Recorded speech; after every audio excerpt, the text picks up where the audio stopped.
안녕하십니까. 안근모의 휙서비스입니다. 뉴욕 증시가 엿새 만에 급반등했습니다. 병을 줬던 연준이 이번에는 증시에 약을 줬습니다. 뉴욕 증시를 대표하는 S&P 500입니다. 일찌감치 기대감을 보이면서 반등하던 증시가 막상 FOMC 결과가 발표되자 하락세로 급히 꺾입니다. 그러나 파월 의장의 기자회견이 계속되는 도중 다시 급격하게 반등했습니다. 이후에도 우여곡절이 좀 있었지만은 FOMC 이전보다는 높은 레벨에서 거래를 마쳤습니다. FOMC는 예상대로 정책금리를 75bp 인상했습니다. 1% 좀 안 되던 금리를 2% 가까이로 높였습니다. 올해 말 점도표 금리는 2% 약간 밑에서 3%대 중간쯤으로 대폭 인상했습니다. 이 발표에 증시는 움찔했습니다.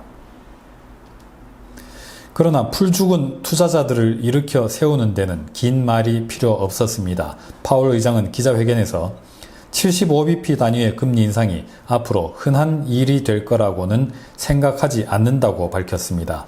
다음 회의에서는 50 내지 75bp 인상이 가장 유력하다고 밝혔습니다.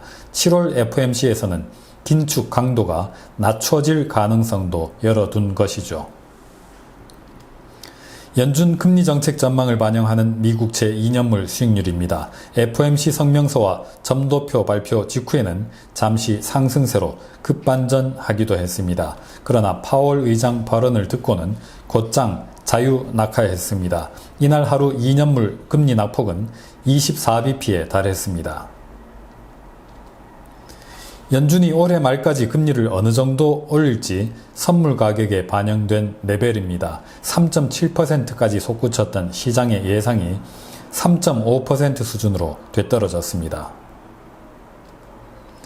연방기금금리 선물 곡선입니다. 하루 전에만 해도 시장은 내년 봄 금리가 4% 위로 인상될 걸로 봤습니다. 하지만 이번 FOMC를 계기로 그 터미널 레이트 예상치는 다시 3%대로 내려섰습니다.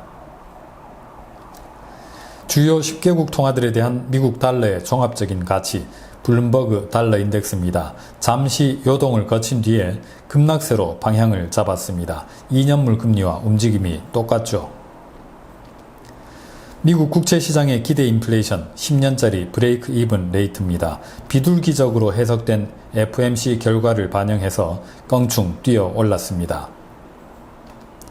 그런데 한 가지 유념할 게 있습니다. 지난 5월 초 FOMC 기자회견에서 파월 의장은 75bp 금리 인상은 현재 적극적으로 고려하는 뭔가는 아니다 라고 말했습니다. 하지만 이번에 75bp 금리 인상을 결정했습니다.